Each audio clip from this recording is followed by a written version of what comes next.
ಪಾಸ್ಕಕಾಲದ 3ನೆಯ ಮಂಗಳವಾರ. ಮೊದಲನೆಯ ವಾಚನ. ಪ್ರೇಷಿತರ ಕಾರ್ಯಕಲಾಪಗಳಿಂದ ವಾಚನ. ಸ್ಟೇಫನನ್ನು ಮುಂದುವರೆದು, ಎಷ್ಟು ಹಠಮಾರಿಗಳು ನೀವು, ಎಂಥ ಕಠಿಣ ಹೃದಯಗಳು ನೀವು, ದೇವರ ಸಂದೇಶಕ್ಕೆ ಎಷ್ಟು ಕಿವುಡರು ನೀವು. ನಿಮ್ಮ ಪೂರ್ವಜರಂತೆ ನೀವು ಸಹ ಪವಿತ್ರಾತ್ಮ ಅವರನ್ನು ಯಾವಾಗಲೂ ಪ್ರತಿಭಟಿಸುತ್ತೀರಿ. ನಿಮ್ಮ ಪೂರ್ವಜರು ಹಿಂಸೆಗೆ ಗುರಿಪಡಿಸದ ಪ್ರವಾದಿ ಯಾರಾದರೂ ಇದ್ದಾರೆಯೇ? ಸತ್ಯ ಸ್ವರೂಪನು ಬರಲಿದ್ದಾನೆಂದು ಮುಂತಿಳಿಸಿದವರನ್ನು ಅವರು ಕೊಂದು ಹಾಕಿದರು. ನೀವಾದರೋ ಆ ಸತ್ಯ ಸ್ವರೂಪನನ್ನು ಹಿಡಿದುಕೊಟ್ಟು ಕೊಲೆ ಮಾಡಿಸಿದಿರಿ. ದೇವದೂತರ ಮೂಲಕ ಧರ್ಮಶಾಸ್ತ್ರವನ್ನು ಪಡೆದ ನೀವೇ ಅದಕ್ಕೆ ಅವಿಧೇಯರಾಗಿರಿ ನಡೆದಿರಿ ಎಂದನು. ಸ್ಟೇಫನನ ಮಾತುಗಳನ್ನು ಕೇಳಿದ ನ್ಯಾಯಸಭೆಯ ಸದಸ್ಯರು ಅವನ ಮೇಲೆ ಕೋಪೋದ್ರಿಕ್ತರಾದರು, ಕಟಕಟನೆ ಹಲ್ಲು ಕಡಿದರು. ಆದರೆ ಸ್ಟೇಫನನು ಪವಿತ್ರಾತ್ಮ ಭರಿತನಾಗಿ ಸ್ವರ್ಗದತ್ತ ಕಣ್ಣೆತ್ತಿ ನೋಡಿ ದೇವರ ಮಹಿಮೆಯನ್ನು, ಅವರ ಬಲಪಾರ್ಶ್ವದಲ್ಲಿ ನಿಂತಿರುವ ಯೇಸುವನ್ನು ಕಂಡು, ಇಗೋ, ಆಕಾಶವು ತೆರೆದಿದೆ, ನರಪುತ್ರನು ದೇವರ ಬಲಪಾರ್ಶ್ವದಲ್ಲಿ ನಿಂತಿರುವುದನ್ನು ನಾನು ನೋಡುತ್ತಿದ್ದೇನೆ ಎಂದನು. ಇದನ್ನು ಕೇಳಿದ ನ್ಯಾಯಸಭೆಯ ಸದಸ್ಯರು ಆರ್ಭಟಿಸಿದರು, ಕಿವಿಗಳನ್ನು ಮುಚ್ಚಿಕೊಂಡರು, ಭರದಿಂದ ಅವನತ್ತ ಧಾವಿಸಿದರು, ಪಟ್ಟಣದಿಂದ ಹೊರಕ್ಕೆ ದಬ್ಬಿ ಅವನ ಮೇಲೆ ಕಲ್ಲು ತೂರಿದರು. ಸಾಕ್ಷಿ ಕೊಟ್ಟವರು ತಮ್ಮ ಬಟ್ಟೆ ಬರೆಗಳನ್ನು ತರುಣ ಸೌಲನ ವಶದಲ್ಲಿ ಇಟ್ಟಿದ್ದರು. ಅವರು ತನ್ನ ಮೇಲೆ ಕಲ್ಲು ಬೀರುತ್ತಿದ್ದಾಗ ಸ್ಟೇಫನನು, ಪ್ರಭು ಯೇಸುವೆ, ನನ್ನ ಆತ್ಮವನ್ನು ಸ್ವೀಕರಿಸಿ ಎಂದು ಪ್ರಾರ್ಥಿಸಿದನು. ಅನಂತರ ಮೊಣಕಾಲೂರಿ, ಪ್ರಭು, ಈ ಪಾಪವನ್ನು ಇವರ ಮೇಲೆ ಹೊರಿಸಬೇಡಿ ಎಂದು ಧ್ವನಿ ಎತ್ತಿ ಹೇಳುತ್ತಾ ಪ್ರಾಣ ಬಿಟ್ಟನು. ಸೌಲನು ಸ್ಟೇಫನನ ಕೊಲೆಗೆ ಸಮ್ಮತಿಸಿದ್ದನು. ಆ ದಿನವೇ ಜೆರುಸಲೇಮಿನ ಧರ್ಮಸಭೆಯ ವಿರುದ್ಧ ಕ್ರೂರ ಹಿಂಸೆ ಪ್ರಾರಂಭವಾಯಿತು. ಪ್ರಭುವಿನ ವಾಕ್ಯ. ದೇವರಿಗೆ ಕೃತಜ್ಞತೆ ಸಲ್ಲಲಿ. ಕೀರ್ತನೆ. ಶ್ಲೋಕ. ನನಗಾಧಾರ ನಿನ್ನಲ್ಲವೇ, ನನ್ನ ಆತ್ಮವನ್ನು ನಿನಗೊಪ್ಪಿಸಿರುವೆ. ನನಗೆ ಕಿವಿಗೊಡು ಪ್ರಭು, ನನ್ನನ್ನು ಬಿಡಿಸು ಬೇಗನೆ. ನನ್ನ ಆಶ್ರಯಗಿರಿ ದುರ್ಗ ಸ್ಥಾನವಾಗಿರು ನೀನೆ.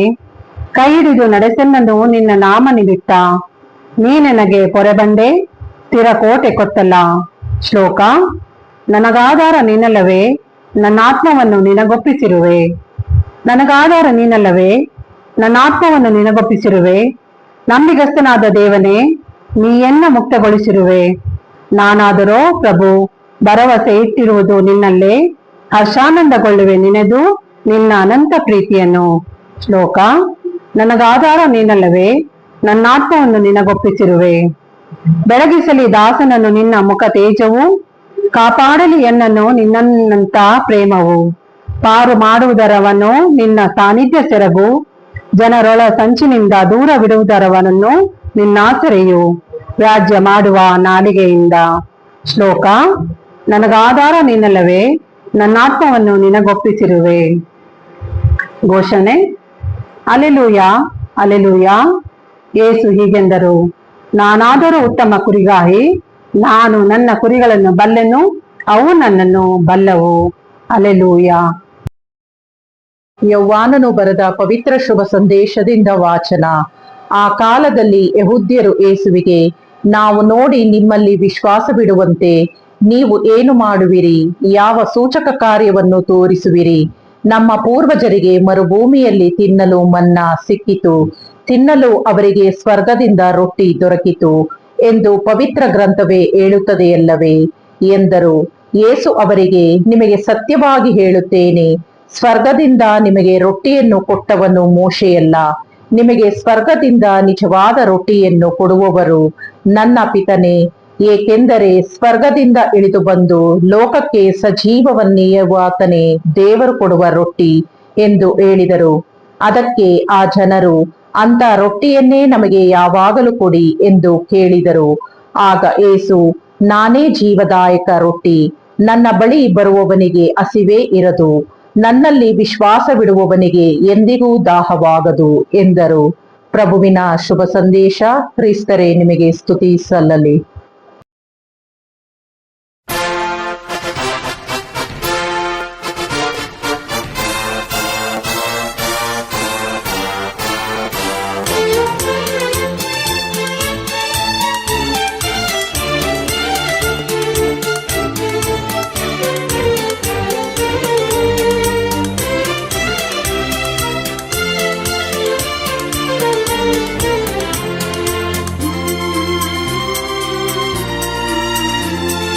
ಈ ದಿನ ಕರ್ತರು ವೇದದ ನೀತಿಯ ಮೇರೆಗೆ ಸಾಧಿಸಿ ಉತ್ಥನರಾದರು. ಈ ದಿನ ಕರ್ತರು ವೇದದ ನೀತಿಯ ಮೇರೆಗೆ ಸಾಧಿಸಿ ಉತ್ಥನರಾದರು. ಅಲ್ಲೆಲೂಯ ಅಲ್ಲೆಲೂಯ ಅಲ್ಲೆಲೂಯ ಅಲ್ಲೆಲೂಯ.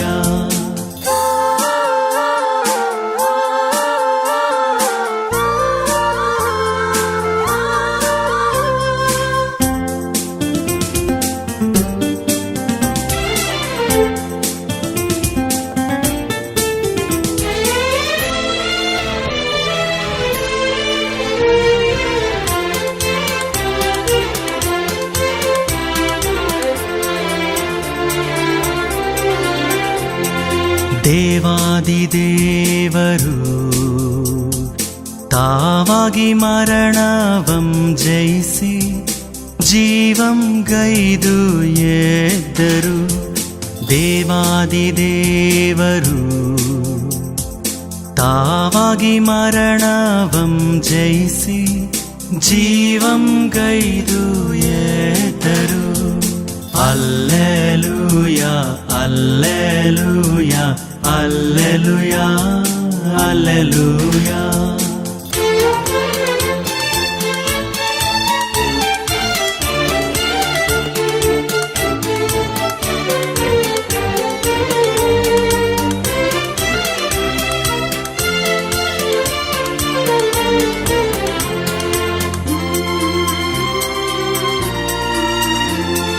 ಚಿಂತೆಯ ತೊಲಗಿಸಿ ಸಂತಸವನ್ನು ಕರುಣಿಸಿ ಶಾಂತಿ ಸಮಾಧಾನ ತಂದರು.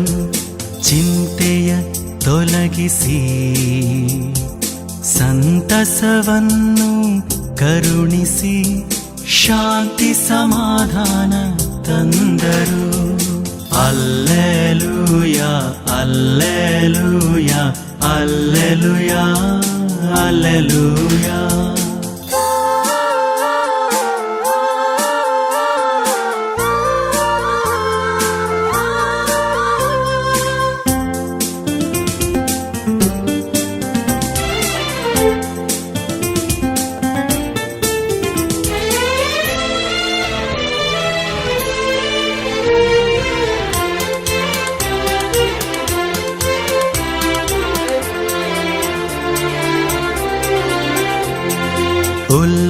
ಉಲ್ಲಾಸಗೊಳ್ಳಿರಿ, ಸಲ್ಲಿಸಿ ಆನಂದ ಸ್ತೋತ್ರಗಳ ಹಲ್ಲೆಲೂಯ ಹಾಡಿರಿ.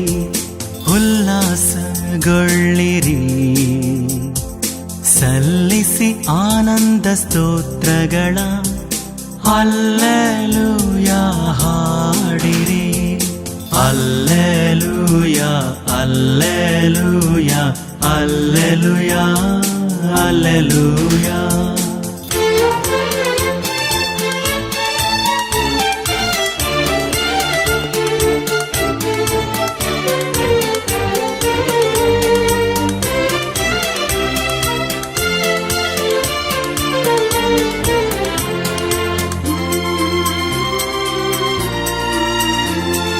ನಿತ್ಯ ಶಾಂತಿಯು ಸತ್ಯ ತಿರುಸಭೆಯಲ್ಲಿಯೂ ಪ್ರೀತಿಯುಳ್ ತೋರುತ್ತ ಎದ್ದರು. ನಿತ್ಯ ಶಾಂತಿಯು ಸತ್ಯ ತಿರುಸಭೆಯಲ್ಲಿಯೂ ಪ್ರೀತಿಯುಳ್ ತೋರುತ್ತ ಎದ್ದರು. ಅಲ್ಲೆಲೂಯ ಅಲ್ಲೆಲೂಯ ಅಲ್ಲೆಲೂಯ ಅಲ್ಲೆಲೂಯ ಅಲ್ಲೆಲೂಯ ಅಲ್ಲೆಲೂಯ ಅಲ್ಲೆಲೂಯ ಅಲ್ಲೆಲೂಯ.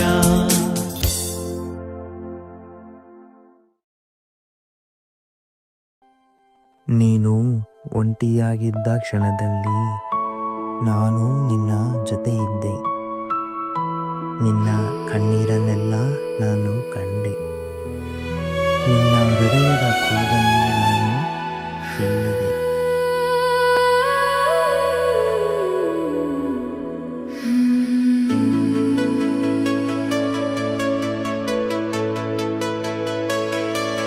ನಿನ್ನ ನೋಟವೇ ನನ್ನ ಮಂಗಲ ದೀಪ, ನಿನ್ನ ಸ್ಪರ್ಶವೇ ನನ್ನ ಜೀವದ ಸವಿ, ನನ್ನ ಹೃದಯದ ಸಿಂಹಾಸನದಲ್ಲಿ ನೀನೇ ನನ್ನ ವರನೇ ಯೇಸು, ನಿನ್ನದೇ ನಾನು.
ಇಂದು ನಿನ್ನನ್ನು ನನ್ನದಾಗಿ ಕರೆಯುತ್ತಿದ್ದೇನೆ.